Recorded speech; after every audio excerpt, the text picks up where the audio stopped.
Bem, hoje a gente tem aqui a honra, né, de trazer o Vinícius. Vinícius é um PhD em Ciência da Computação, né, que é um título assim super bacana, né, super importante. Cara, te agradeço muito aí seu tempo, a sua disponibilidade da gente gravar esse podcast. Se a gente pudesse começar, Vinícius, você contando um pouquinho da sua história profissional, cara, por gentileza.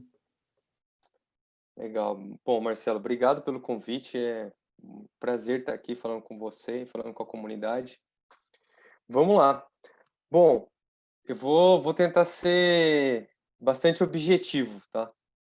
Eu comecei minha carreira profissional já faz um tempinho, 99, então não sou tão novinho assim, mas eu sou do interior de São Paulo, então comecei minha carreira ainda na área de informática, não era nem computação, e ali eu gostei muito, fui evoluindo, fiz minha graduação em engenharia da computação. Depois da graduação, de um pouco de experiências em algumas empresas do interior e uma segunda empresa que eu tive primeiro contato numa grande empresa, que era na época do grupo Bradesco, a Scopus, que cuidava de toda a parte de tecnologia do Bradesco, que posteriormente foi vendida para a IBM. Eu senti a necessidade de me especializar mais em uma área específica, e eu gostava muito, né? Eu gostei muito do pouco que eu tive contato com inteligência artificial e um pouco de robótica na graduação. Então, foi no momento que eu busquei fazer o meu mestrado. Isso foi em 2009. Em 2009 eu me mudei também para o interior de São Paulo, uma cidade chamada São Carlos, para fazer o meu mestrado. E minha pretensão era fazer o mestrado, voltar para o mundo corporativo, né, para o mercado de trabalho, mas surgiu uma oportunidade de continuar num projeto de pesquisa envolvendo um time europeu de pesquisa, que para mim foi uma oportunidade única, assim, nunca tinha tido oportunidade de sair do Brasil e etc. Então, acabei emendando o doutorado, né, o PhD. Então, eu fiquei por um período, eu diria, longo, né, de 2009 até 2016, muito focado em pesquisa, desenvolvimento, ensino, flutuando ali, passei por alguns concursos públicos, até 2016, dezembro de 2016, então está fazendo 4 anos agora, que o Itaú começou a montar a sua área de dados e analytics, e eu fui convidado, né, para compor esse primeiro time lá e ajudar a montar. E estou no Itaú desde então, desde 2016 estou no Itaú, uma empresa que eu gosto muito de trabalhar, que evoluiu muito. E concomitantemente ao meu trabalho no Itaú, eu também dou aulas numa faculdade em São Paulo, que é a FIAP. Eu gosto muito do mundo acadêmico, né? Então é uma oportunidade de continuar ali. Aprendo muito mais do que ensino, então gosto muito de participar. E também participando da comunidade, como aqui o podcast que a gente está gravando. Eu faço parte da comunidade do Google Developer Expert em Machine Learning e outras comunidades que para mim acrescenta muito no dia a dia, muito, muito legal. Legal, Esse é um cara. resumo. Que bacana. Cara, aproveitando um pouco que você está hoje, né, no Itaú, que cases assim, cara, excepcionais você poderia citar para a gente de uso, né, da IA no mundo financeiro, cara? Coisas realmente assim que chamam a atenção.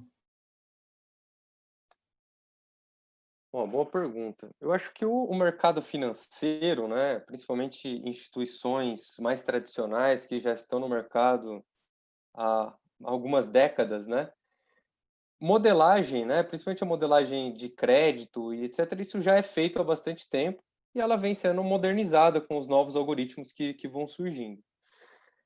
E vem surgindo também outras aplicações, principalmente voltado para atendimento, voltado para automações, né, todo o back-office, como que eu deixo muito mais eficiente e, e aplicações também que ajudam no dia a dia das pessoas. Eu costumo falar bastante, sempre que eu converso do tema, que eu acredito bastante na inteligência artificial para impulsionar o nosso trabalho, né? Não para nos substituir, mas para impulsionar. Então, tem muitas aplicações voltadas para ajudar quem faz o atendimento, né? Porque é difícil das pessoas terem colher muitas informações e processar toda aquela informação. Então, vem uma IA ali que te ajuda a trazer as melhores informações. Tem bastante aplicações, mesmo nas agências, de ajudar o fluxo de pessoas, de ajudar a provisionar quanto de dinheiro eu preciso ter no caixa eletrônico para atender a demanda, nem para faltar, nem para sobrar, porque isso é importante tanto para o lado de experiência do cliente, quanto para o lado de eficiência, né, da empresa. Mas se eu fosse destacar uma, e aí muito nessa temática ainda, e é algo que está muito em voga hoje no mercado financeiro, é a parte de investimento, né? Acho que nunca se teve tantos brasileiros investindo, né? Por mais que a gente tenha passado aí por alguns períodos financeiros complicados no Brasil, a gente tem criado uma maturidade maior financeira, né? E as pessoas têm compreendido mais como investir, a forma de investir, etc. Mas a gente sabe que também não é fácil fazer investimento. A gente tem uma carteira, um portfólio muito grande de produtos e tem um portfólio de perfis de pessoas também muito diverso, né? De momentos de vida diferentes. Foi um caso público que o nosso vice-presidente apresentou em uma das últimas APMECs, e foi um sistema que o time de investimento criou, usando uma inteligência artificial, que fazia mais de 200 mil simulações de carteiras para um cliente específico. Isso em minutos. Então, eu conseguia entregar para a pessoa ali, para o consultor de investimento, olha, eu fiz 200 mil cenários em cima do portfólio aqui amplo que se tem e específico para esse perfil de cliente. Então, nunca uma pessoa ia conseguir fazer uma simulação tão abrangente. E olha, desses cenários, esses aqui são, sei lá, os 10, os 15 melhores, né? E aqui com perfis um pouco diferentes, um é um pouco mais conservador, o outro é um pouco mais arrojado. E aí isso empodera muito o consultor, né, na hora de conversar com o cliente, falar, olha, tenho essas opções, já fizemos aqui uma gama grande de cenários, isso aqui é os melhores que eu tenho, vamos junto agora avaliar qual faz mais sentido para você, para o seu momento. Então, essa é uma aplicação que eu particularmente gosto bastante. Agora, Vinícius, uma curiosidade aí, assim, óbvio você não tem que contar segredos aqui, mas que tipo de técnica está por trás, cara, dessa escolha, vamos chamar assim, macro? Perfeito. Olha, normalmente se envolve mais de uma técnica e depende também da aplicação, tá? Porque uma das premissas, independente, acho que esse ano está entrando a LGPD, né, no nosso dia a dia, né? Uma regulamentação importante que tem que ser seguida. Mas independente da LGPD, a gente tem uma cultura bastante forte com a transparência. Então, o cliente, nesse exemplo específico, ele quer saber o porquê, né, daquela recomendação, para ele ter certeza que a recomendação ela realmente foi feita pensando no melhor para aquele cliente. Mas pensando em outros casos, então vamos pegar um caso específico, só para a gente fazer um paralelo aqui, tá? E se eu começar a sair muito pela tangente, você me chama de volta aqui da conversa, tá? Às vezes eu começo a falar e não paro. Mas vamos pegar uma aplicação de automação num back-office, tá? Então você recebe um documento e você quer identificar no documento, por exemplo, o nome da pessoa, o número de um determinado documento, por exemplo, o RG, o endereço. Então, você quer fazer uma coleta mais automatizada de dados de um documento, né, de uma imagem. Então, foi um documento escaneado. Nesse tipo de aplicação, eu tenho que primeiro usar alguma tecnologia de visão computacional para converter essa imagem em texto, e depois algum outro algoritmo ali, ou mais de a técnica de processamento de linguagem natural, de NLP, para classificar. Ó, isso aqui é um nome próprio, isso aqui é um endereço. Às vezes, endereço é o nome de uma pessoa, então como que eu distingo se esse nome de pessoa é o nome de uma rua ou é o nome de uma pessoa? Então, tem ali uma certa complexidade. Esse tipo de algoritmo, ele é importante para fazer algumas automatizações, mas ele não impacta diretamente o cliente no sentido de explicabilidade, né? Eu só preciso garantir que eu estou acertando, porque isso vai impactar na minha função ali interna da empresa. Agora, já o do investimento, ele impacta diretamente o cliente, né? Eu tenho que ter uma explicabilidade do porquê que isso está acontecendo, o porquê daquela recomendação. E nesse sentido, tem se usado muito para a imagem, né? Acho que hoje, talvez as redes convolucionais, né? As Convolutional Neural Network, elas são redes que dão um bom resultado para processamento de imagem, mas pela complexidade, por ser deep learning, ela é um pouco mais difícil de explicar. Então, por essa aplicação, igual eu comentei, de, por exemplo, detecção de nomes em documentos, etc., isso pode ser uma aplicação de ser usada porque ela tem bom resultado e não é necessário uma explicação porque essa explicação não impacta o cliente. Já em modelos de, por exemplo, de recomendação,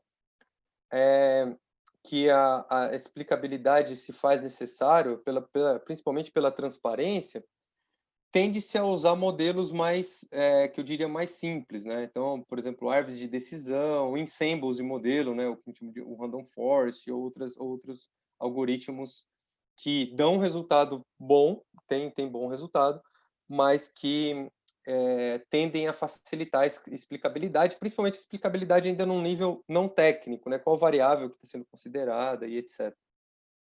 Pô, bacana. Assim, na tua visão, cara, o que, né, de inteligência artificial ainda se pode fazer, cara, no mundo financeiro? Assim, acho que muito legal tudo que você comentou, mas assim, tu tem um sonho, uma visão, cara, o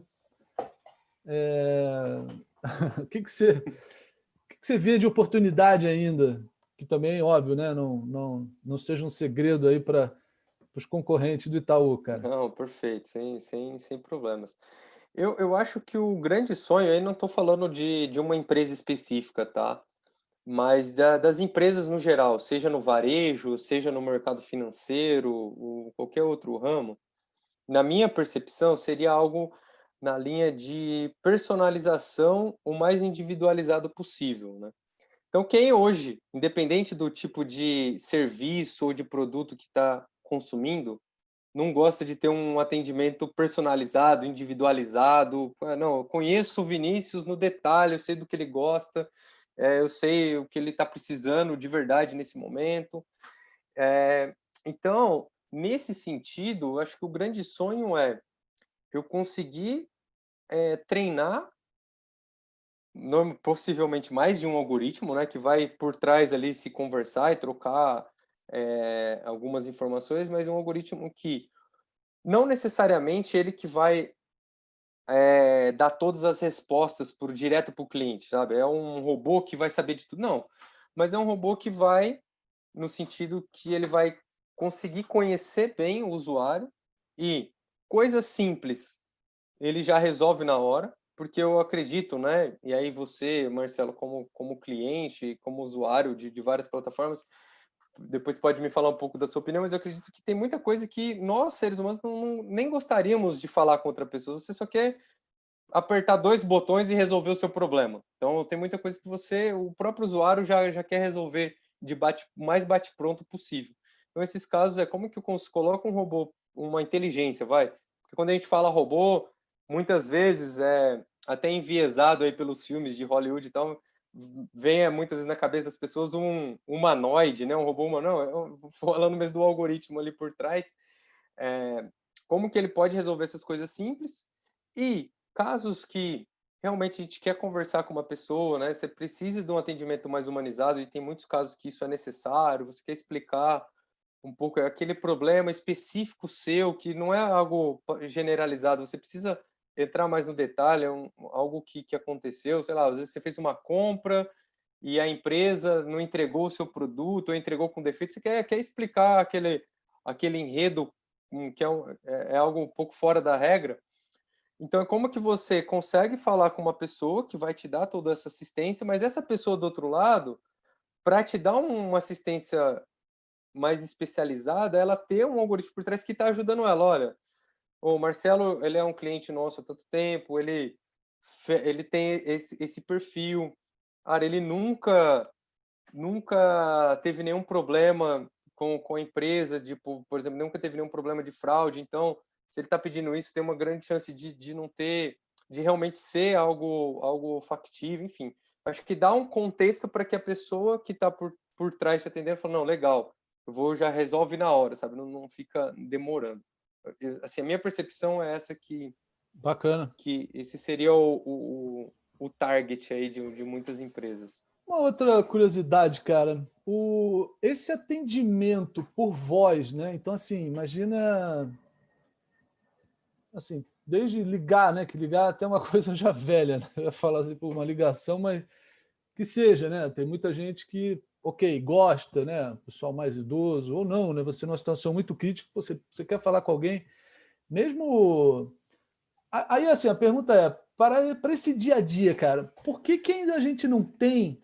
O que, que falta, assim, na tua visão, para que a gente consiga dar realmente, compreender exatamente a intenção do cara, entender, né, vamos dizer assim, as tonalidades, os sotaques, etc, etc, né, da língua, os desafios da língua, e você realmente, assim, óbvio, tem a questão aí de emprego, né, mas vamos dizer que esse não fosse um problema, né? O que, que falta do ponto de vista técnico, cara, para isso acontecer?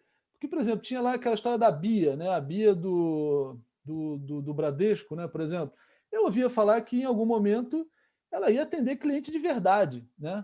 E pelo menos assim, até onde eu sei, isso não aconteceu, né? Que limitações você vê, cara, em voz assim, realmente porque é meio primata por um lado, né, cara? Esse modo ainda que a gente trabalha, né? Quer dizer, então você poder falar, né? E esse sistema te entender, confirmar com cuidado, né? Tudo que você, do ponto de vista de segurança, também precisa fazer. O que você acha que falta, cara? Bom, boa pergunta, tá?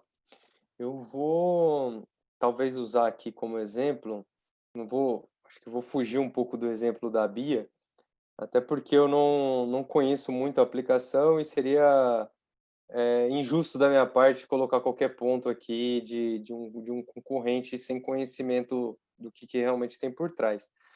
Mas, por exemplo, eu sou um usuário de algumas tecnologias de voz, por exemplo, Google Assistant, Alexa. Eu gosto bastante de testar e ver como é que está evoluindo, né? O que acontece hoje? Já existem aplicações, tá? Porque o Google Assistant e a Alexa, por exemplo, ou a Cortana da Microsoft, eles não são assistentes de atendimento, eles são assistentes de voz, mas no meu entendimento, e aí não sei se é o entendimento mais correto, mas eles são assistentes mais de entretenimento, né? Então você pede para tocar uma música, você pede um caminho, ele até te ajuda em algumas tarefas, mas não são tarefas tão críticas, né, de um atendimento, né, ao cliente, né, no caso. Mas o que acontece hoje? Existem muitas pesquisas que conseguem, que estudam de como que eu trabalho em cima da voz diretamente. Então, a tonalidade, né? Se eu estou sendo sarcástico, se eu estou bravo, se eu não estou. Então, coisas que eu age direto na voz, inclusive até a parte de autenticação por voz, etc. Mas essa parte de trabalhar direto na voz, ela ainda não é uma área 100% com resultados 100% concretos, sabe? Com uma assertividade alta. Tanto é que o próprio Google Assistant, ele até personaliza para você o seu perfil pela voz, né? Para quem já usou o Google Assistant, pode configurar a sua voz para ele fazer preferência de música, alguma coisa assim, mas ainda não está liberado para coisas que precisam de uma autenticação mais firme, sei lá, uma transação financeira ou coisa assim, porque ainda não tem uma confiança alta a nível de fazer uma autenticação de um sistema crítico dessa maneira. Então já faz a autenticação, mas ainda não é uma confiança muito alta. Tá? Nesse contexto, tem um outro lado da moeda. Toda aplicação hoje, pelo menos que eu conheço, que faz algum uso de inteligência artificial na voz, então tem aquelas URAs, né, que a gente chama de URA digital, que de vez de você clique um para isso, dois para aquilo, ele fala, ó, me fala o que você quer. Aí você fala, desbloquear. Ah, entendi que você quer desbloquear aqui. Então, é uma URA inteligente. E mesmo o Google Assistant ou Alexa também você fala. Mas todas essas aplicações hoje que estão em produção, ela não trabalha direto na voz. Ela converte a voz em texto, né, que é o que a gente chama do speech to text. Então, ela converte a voz em texto e depois trabalha em cima do texto, como se fosse dali para frente um chatbot. Então, tenta identificar as intenções, as entidades, e funciona relativamente bem, tá?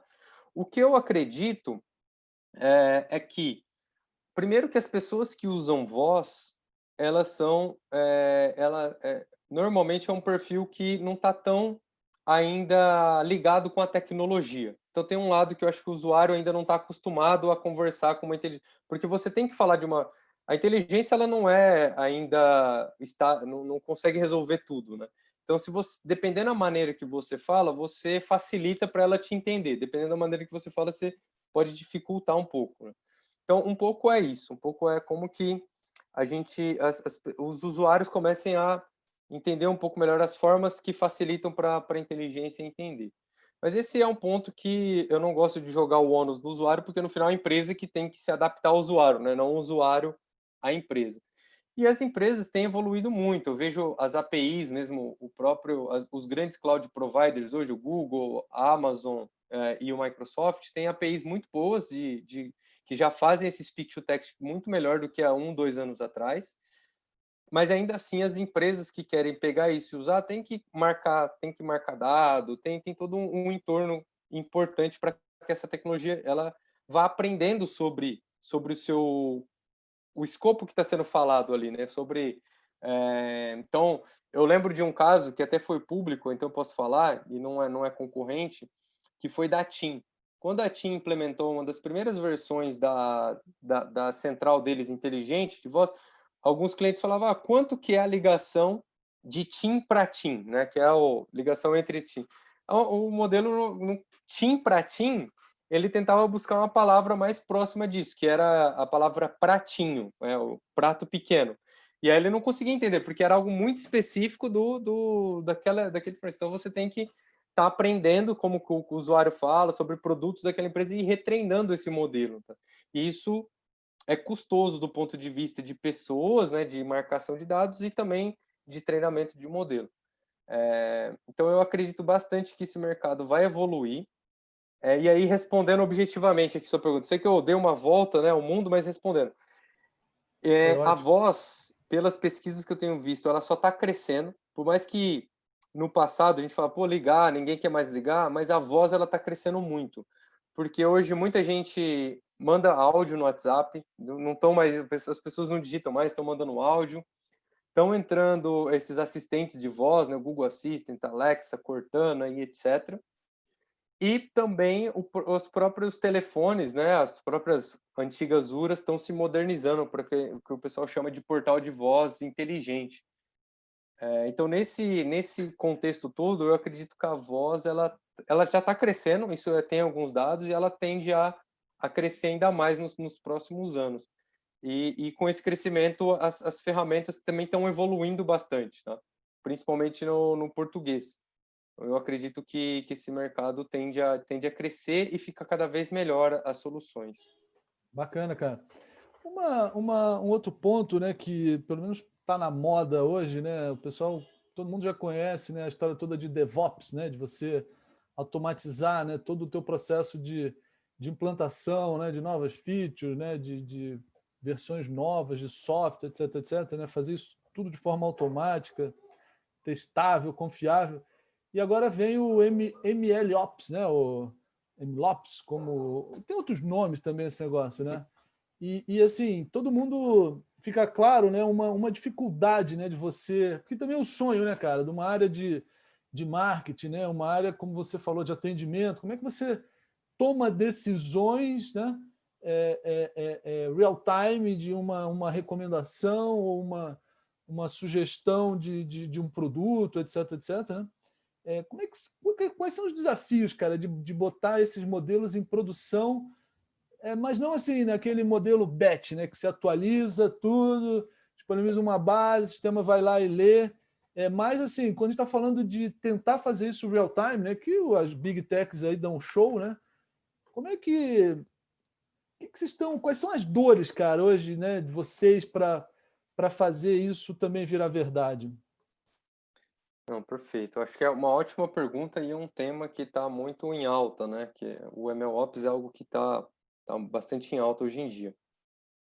E para resumir, né, o que muita gente coloca como a definição do MLOps é o DevOps para Machine Learning. Essa é uma definição simplista aqui do termo, né?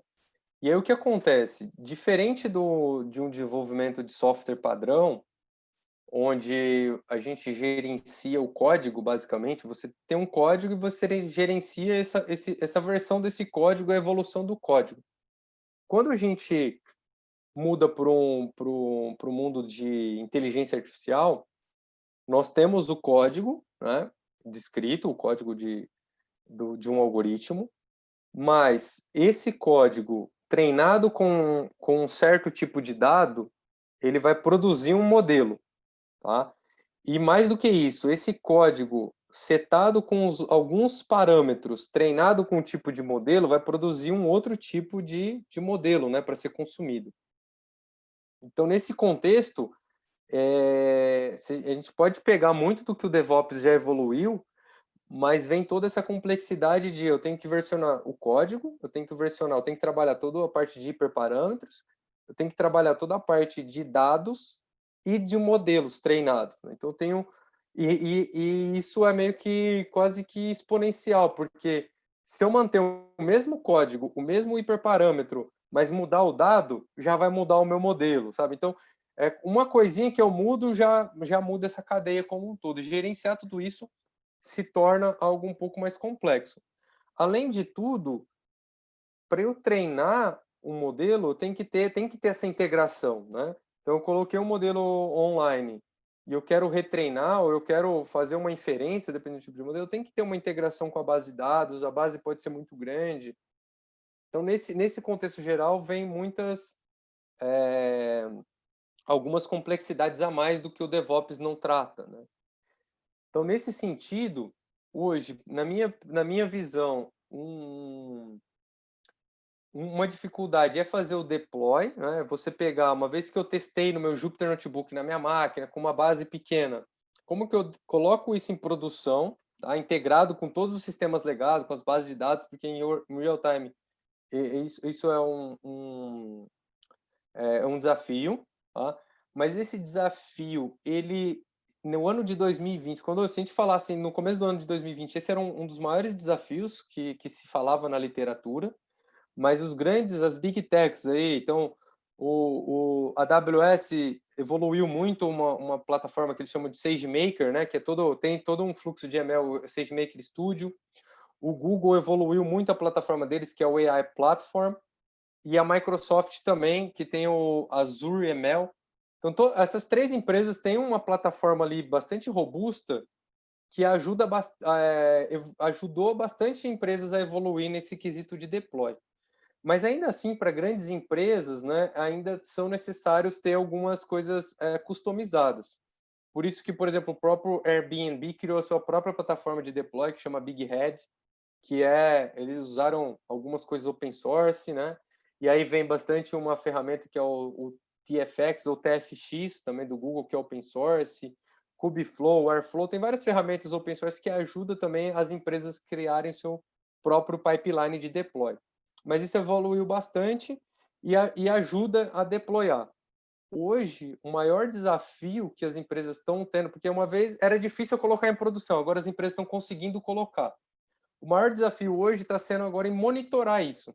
Porque quando a gente fala de um software padrão, uma vez que você testou, se você fez um conjunto de teste bastante abrangente, o que vai acontecer na ponta, em produção, não tende a variar muito, né? Talvez o usuário pode achar um bug que não foi testado, mas o que foi testado, o comportamento é o mesmo. Quando a gente fala de inteligência artificial, não é verdade, porque você tem um conjunto de dados de treino, mas o usuário ele pode chegar a uma coisa totalmente diferente. E aí você não sabe o comportamento daquele modelo, se ele está acertando. Porque chegou algo totalmente diferente, ele está acertando ou não. Você tem que monitorar em real time também. E se a IA não conseguiu acertar, ela não vai conseguir se autocorrigir também. Então, senão ela já acertava, que para mim quando eu escuto falar isso até dói um pouco aqui no coração. Às vezes você escuta as pessoas falando, não, a IA ela aprende sozinho, põe ela lá que ela vai aprender sozinho. Não, é um conceito que foi deturpado aí ao longo do tempo. Não é bem assim, né? Ela, obviamente, em tempo de treinamento, ajusta os parâmetros, mas esse conceito foi bastante deturpado. Então, hoje eu acho que o maior desafio ainda de algumas empresas é colocar em produção, mas já tem muitas ferramentas que ajudam, mas o desafio hoje é gerenciar versões e monitorar isso em tempo real, tá? Para garantir que o propósito que foi criado está sendo aplicado lá na ponta. Interessante, cara. Você falou bastante, né, do uso da voz, né, assim, os avanços, né, etc, etc.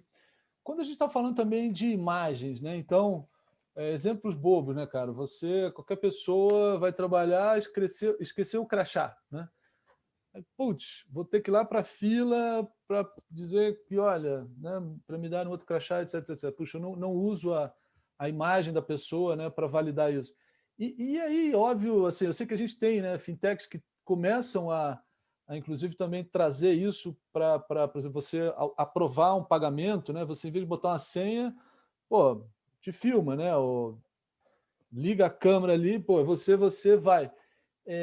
Como é que está essa tecnologia, cara, para que também haja uma confiança grande, né, para que isso possa também ser usado do ponto de vista aí da segurança, né, que né, o mundo financeiro exige, por exemplo. Como é que está isso, cara?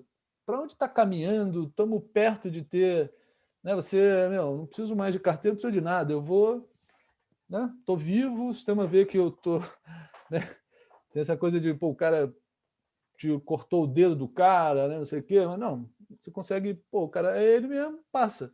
Por que isso está lento, vamos dizer assim, na tua visão, cara? É.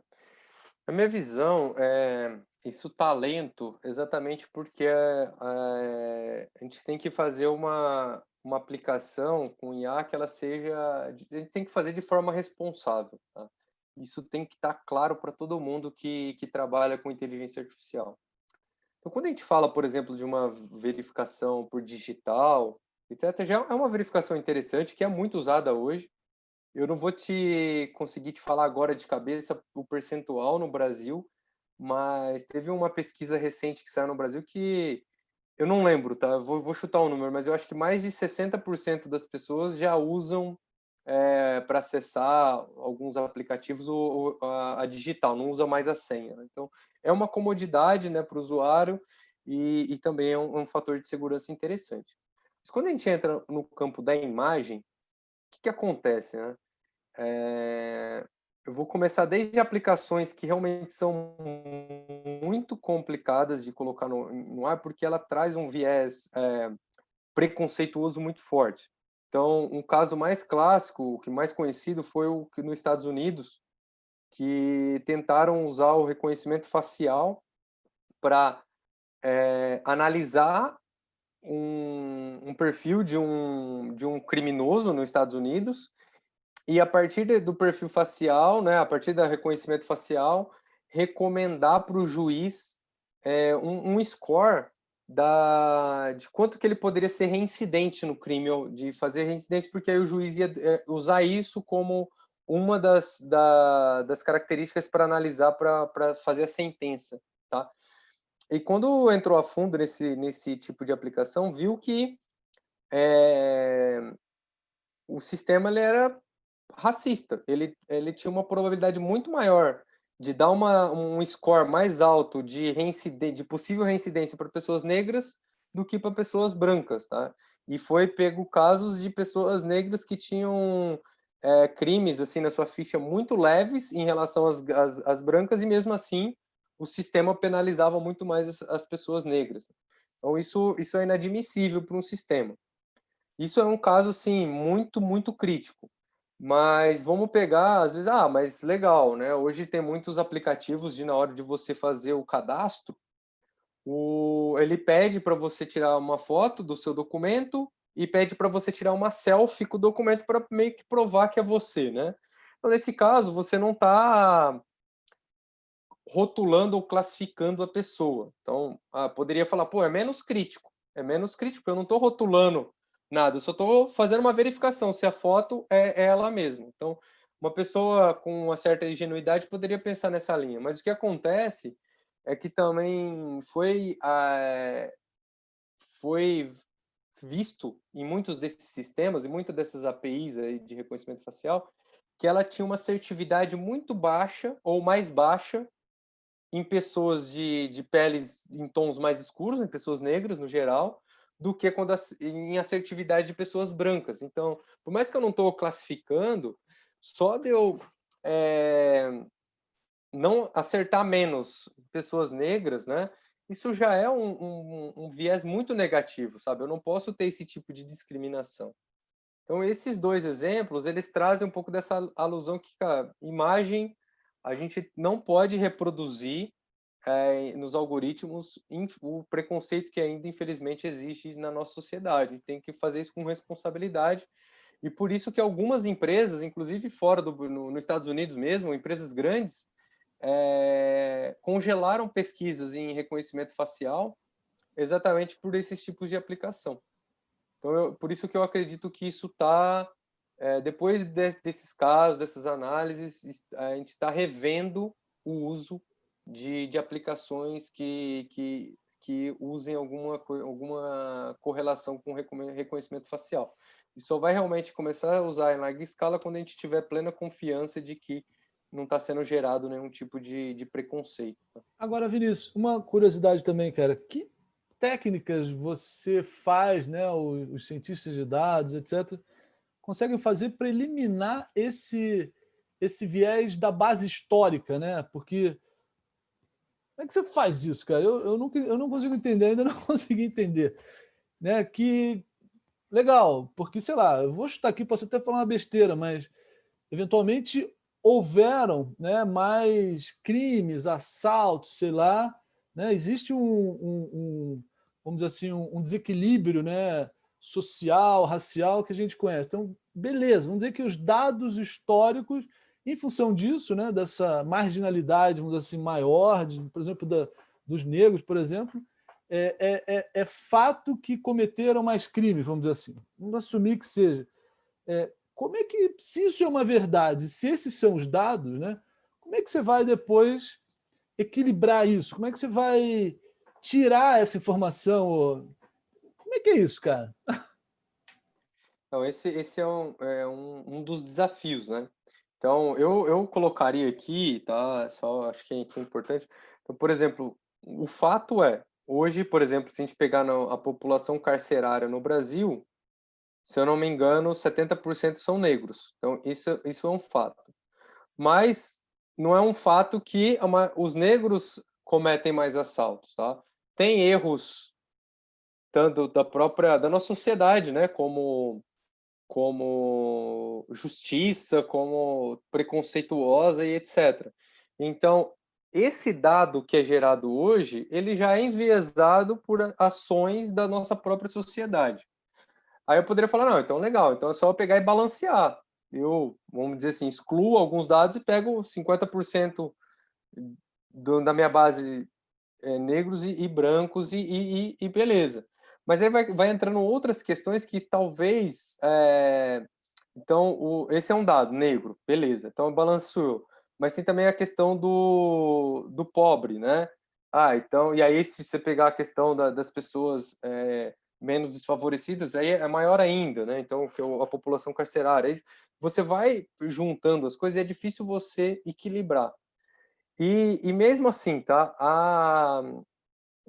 O problema não é só equilibrar a base, não, é só tirar todos os viés, ter uma base bem balanceada, né, que a gente chama no problema, né, de datasets desbalanceados. Aí isso não resolve o problema, tá? Isso tá tanto na forma de treinar o algoritmo, tá na forma de validar o algoritmo, tá muito na forma, às vezes, até do uso desse algoritmo, quem tem acesso àquele tipo de aplicação. Então, esse problema, ele é bastante complexo, por isso que tem se discutido muito ele, né? Tanto uma vez que a gente sabe que é passível disso acontecer, como que a gente trabalha o máximo para não acontecer, né? Faça o máximo de teste possível, mas também evolua nessas técnicas que a gente chama da IA responsável, da explicabilidade do modelo, como que eu explico o que está acontecendo ali naquele modelo para tentar corrigir antes de lançar algum produto. Então, esses são fatores que eu diria que são fundamentais para qualquer pessoa que vai trabalhar com IA, analisar bastante a fundo, né? Ter bastante responsabilidade nesse sentido. Cara, outro dia eu li um artigo, assim, até meio antigo, mas que eles diziam assim, que no final, apesar desses vieses todos, esses riscos, etc, etc, e à medida que, como você bem explicou, né, isso tudo vai sendo sanado, né, melhor do que os modelos, né, assim, que automatizam as decisões, e que vão ter cada vez mais um selo, vamos dizer assim, de justiça, de não viés, etc, etc, que assim, não vai ter nada melhor do que as decisões desses modelos, né, para a vida em sociedade, etc, etc. Você compartilha disso, cara? Você acha que isso é por aí? Eu particularmente não compartilho muito dessa afirmativa, tá?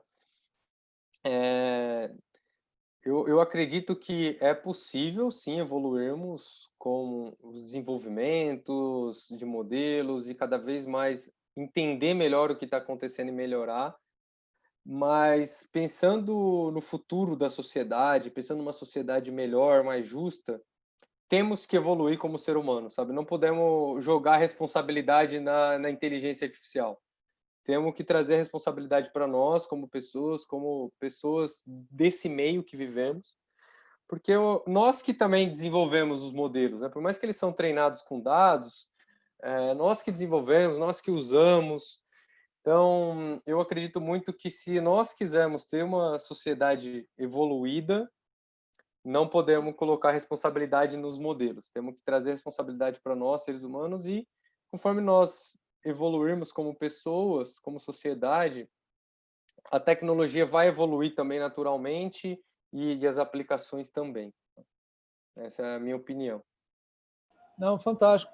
Um outro ponto, cara, você tinha comentado da LGPD, né? Outro dia eu estava até vendo aqui que é o artigo 20, né, que define lá que todas as decisões automatizadas, né, etc, etc, precisam agora ser explicadas, né, para o consumidor. Então, um caso de fraude, um caso de uma oferta de produto, uma oferta de uma campanha, a negação, né, um crédito, etc, etc. Como é que você vê isso acontecendo, cara? Porque eu acho que eu não sei, eu não vi notícia assim de pessoas que começaram a fazer uso da lei, né, no sentido de, pô, pera lá, mas esse anúncio aqui, não, por que vocês estão me oferecendo isso, né? E o mais grave, óbvio, são os modelos de risco, né? Assim, tem um segredo ali também comercial, né? A própria lei fala disso, né? Então você tem que abrir, mas ao mesmo tempo respeitando né, a sua inteligência comercial, vamos chamar. Como é que vai ser isso, cara? Tem muita caixa preta também aí né? Ainda tem muito modelo, né, com as redes neurais e tal, que são inexplicáveis, são muito assim, acurácia lá em cima, mas ninguém explica, a gente vai ter que reescrever isso tudo, cara. Olha, eu acredito que não vai ser necessário reescrever tudo, tá? Obviamente que alguma coisa, alguma lei regulatória, tudo que muda o nosso dia a dia, toda mudança, isso é escrito não só na área de IA, né? Isso nós como seres humanos, a gente se incomoda um pouco com a mudança, né? Quando muda ali o nosso dia a dia. Mas eu particularmente, eu acho que a lei, né, a LGPD ou a GDPR, né, que já foi implantada na Europa e tal, ela vem para beneficiar, tá? Tanto, principalmente as pessoas, né? Eu acho que é uma lei importante, uma vez que o dado, ele, principalmente para grandes empresas aí que a gente vê recentemente, né, o próprio Facebook está sendo processado nos Estados Unidos e etc. E aí eu vejo também grandes empresas da China que detêm ali uma concentração grande de dados. Eu acho que é importante ter uma lei que regulamenta o uso dos dados dos usuários, tá? E uma lei que não obriga todo mundo a ficar pedindo explicação, mas que ela respalda o usuário. Então, se você se sentir lesado, porque eu acho que muitas vezes você vai entender, não, olha, isso aqui foi bloqueado e etc.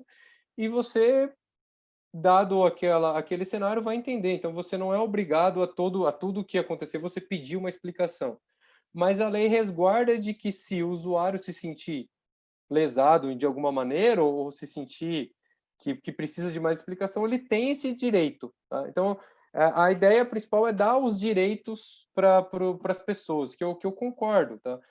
Principalmente para aplicações críticas. Né? É importante para o usuário saber que tipo de dado que está sendo coletado dele, para que esse dado está sendo usado, e uma vez que você tenha decisões tomadas por inteligência artificial, a empresa que criou essa aplicação, até para prever todas essas questões que a gente discutiu aqui, né, de você criar algum algoritmo que tem algum viés negativo, seja racista, seja homofóbico, seja sexista, enfim, qualquer viés que não seja positivo, a empresa tem que já conseguir explicar para melhorar.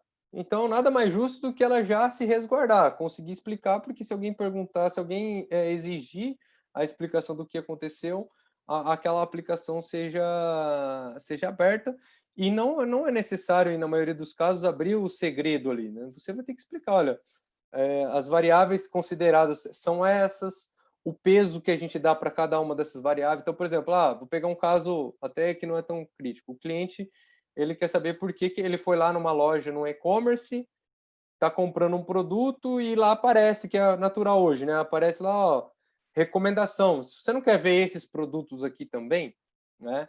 E aí você quer saber, por que você está me recomendando esse produto?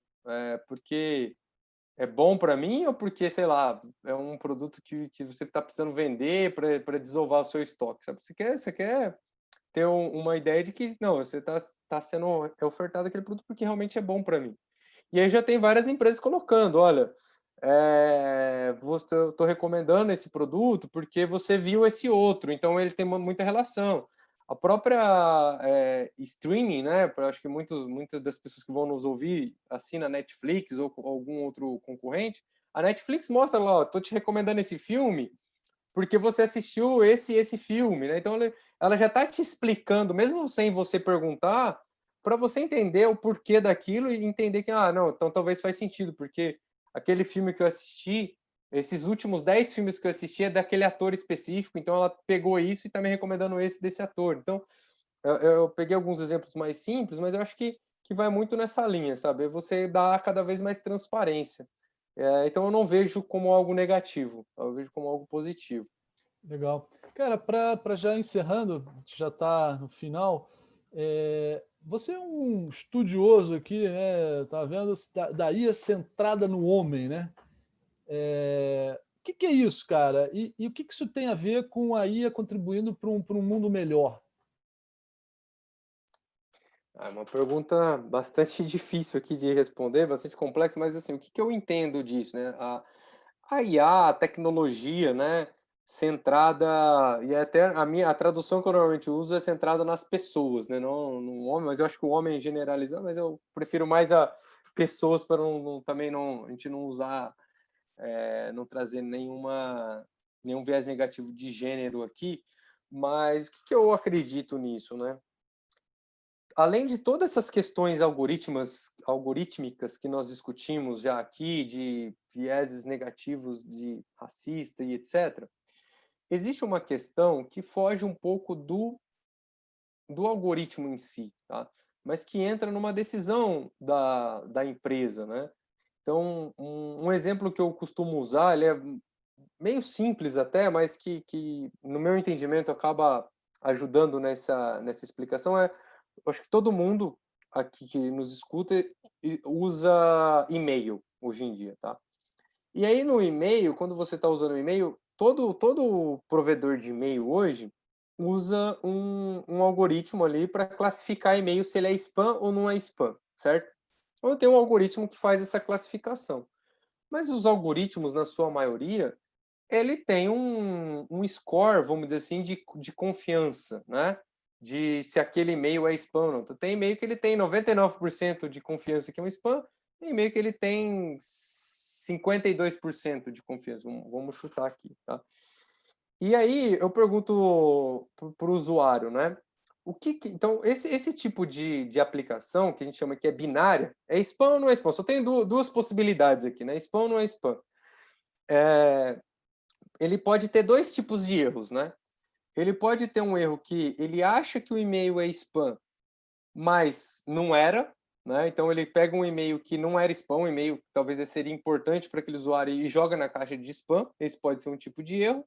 Ou pode ter o outro tipo de erro, que é o e-mail que não era, que era spam e ele não classificou como spam, deixou na sua caixa de entrada, né? Então são os dois tipos de erros que a gente chama no mais técnico, que é o falso positivo e o falso negativo. Pensando nesses dois tipos de erros, para o usuário, o que machuca mais para o usuário?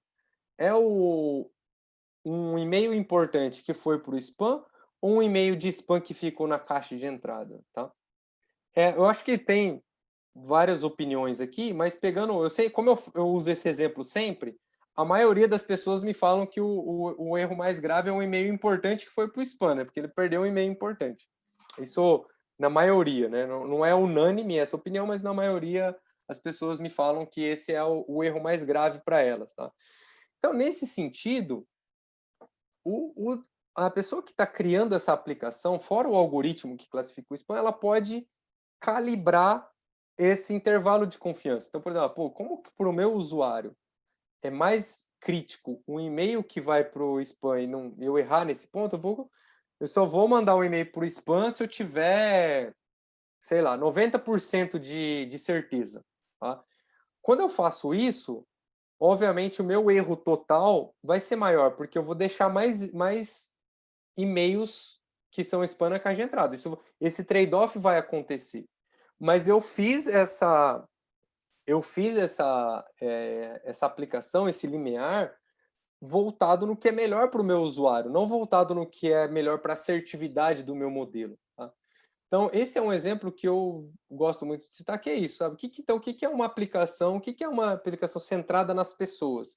É olhar o que realmente importa para as pessoas, mesmo que isso, de alguma maneira, tem um trade-off que eu posso até perder negócios, perder vendas ou coisas assim, mas que eu foque realmente no que é importante para o usuário, nas pessoas. Então, isso para mim é aplicação centrada nas pessoas. Então, vamos pensar que vou chutar aqui, sem me alongar muito, o Google.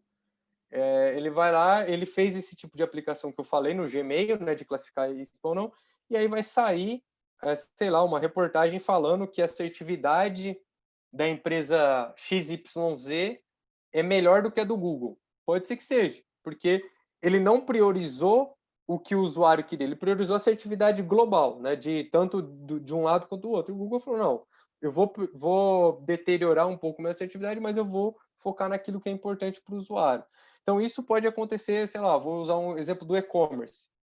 Eu posso não recomendar um produto, mesmo que isso impacte numa venda perdida, mas que eu não gere spam para o meu usuário. Então, se uma empresa toma esse tipo de decisão, essa empresa está focando nas pessoas e não, muitas vezes, penalizando um pouquinho o business, mas focando nas pessoas. Então, para mim, isso é uma empresa responsável, uma empresa que cria algo centrada nas pessoas. Tá? Essa, para mim, seria a definição. E aí você tem que criar uma cadeia ali de desenvolvimento que tenha incentivos para isso, tá? Porque se meu incentivo for na venda, nesse exemplo que eu criei, as pessoas talvez vão negligenciar esse outro lado porque a venda é mais importante. Então, isso parte também de ter incentivos corretos, metas alinhadas e todo esse ecossistema. Então, foge do mundo de IA. Ele já começa a entrar no mundo ali de cultura, gerencial e etc. Pô, perfeito, cara. Belos exemplos. Pra gente fechar, Vinícius, você que é um cara mega estudioso, né, cara? Um cara que gosta de estudar. O que você sugere, cara, pra gente aqui de livros, cursos? Eu sei que, óbvio, né, vão ter pessoas em diferentes níveis aqui no assunto, né? Mas de forma geral, para quem quer conhecer mais, cara, de tudo aqui, de tudo que você, né, contou para gente, o que você teria aí de dicas legais, cara? Bom ponto. Olha, assim, primeiro que hoje a gente tem muito conteúdo de alto nível disponível na internet, muitos conteúdos mesmo. Eu recomendo muito os cursos, e muitos cursos gratuitos, inclusive, tá? Então, o Coursera tem muitos cursos que são gratuitos, principalmente se você não for pegar o certificado, mas se o conhecimento, que é o que é importante, Coursera é muito, muito legal o curso. Eu recomendo, tem muitos feedbacks positivos dos cursos da Alura também, e eles são bastante acessíveis, tá? E o Udacity também. Então, eu recomendo essas plataformas, que são muito boas e tem cursos gratuitos ou cursos bastante acessíveis. Eu recomendo. Tem alguns canais no YouTube, principalmente aqui de brasileiros, né, que eu conheço. Então, tem um canal que chama IA Livre. IA, se eu não me engano, é IA Livre mesmo, que é do Brasil. É o pessoal aqui da comunidade que cria cursos, né, de inteligência artificial de forma gratuita. É, tem um outro canal que eu gosto bastante, é o Diogo Cortis, se eu não me engano, mas também é muito bom o canal, tem vários cursos legais e tudo gratuito, né, explicações e tal. Então, são alguns de alguns canais, a Escola Livre de AI, desculpa, falei errado o nome, não é AI Livre, é Escola Livre de AI. Então, tem bastante recomendação de canais e cursos que eu gosto bastante, tá? São bem positivos, muitos gratuitos, né? Muito pensando aqui em compartilhar conhecimento com a comunidade. Pensando em livros específicos, eu sempre recomendo 2 livros, tá? Que eu gosto bastante e para quem quer conhecer mais tecnicamente, eu recomendo. Um, infelizmente, ele não tem a versão em português, só tem em inglês, que chama Introduction to Statistical Learning, tá? Esse livro, ele é gratuito, o PDF dele, então os autores de Stanford que escreveram o livro, ele distribui gratuitamente o PDF, não é, vamos dizer, hackeado ou nada disso, né? Pirata, não, é gratuito mesmo. Os próprios autores do livro mantêm na internet videoaulas, então tem um curso completo em cima do livro dos próprios autores de Stanford gratuito. Então, e aí dá para colocar lá a, a tradução, né, os subtítulos em português. Então também aí isso acaba ajudando. Eu recomendo muito. E tem um GitHub com todas as implementações desse livro online, tanto em R quanto em Python. Então é um material bastante fantástico que, para quem quer aprender toda a base matemática, estatística e dos algoritmos mais clássicos, esse é um conteúdo excelente, assim, que é bem completo. O segundo livro que eu também costumo recomendar é um que chama Hands-on with Scikit-Learn e TensorFlow. Esse tem uma versão em português, esse é o lado positivo. O lado negativo é que não tem a versão gratuita dele em PDF, tá? Mas o autor mantém um GitHub também com todas as implementações aí aberto ao público em Python do livro, e ele é muito mais prático. Então, se você pegar as implementações, e ele já entra mais na parte de Deep Learning. O primeiro livro que eu recomendo ele é mais os algoritmos mais clássicos, mas que são base para evoluir para o Deep Learning. E esse segundo ele já traz implementações de Deep Learning, já traz o Scikit-Learn e o TensorFlow, que são 2 bibliotecas muito usadas. Então, esses 2 livros eu sempre recomendo. Eu falo assim, ó, você quer ter uma base bem completa, desde o básico até o mais avançado? Se você leu esses 2 livros, pegou as implementações e entendeu, cara, você está já num nível muito bom, assim, muito bom mesmo. Que bacana, que bacana. Muito bom, Vinícius. Cara, obrigado aí demais pelo seu tempo, cara. Roubamos aí mais de uma hora já, mas foi uma bela aula aqui, muito clara, né, as suas colocações aí, né, bem estimulante, muito boas as dicas aqui também.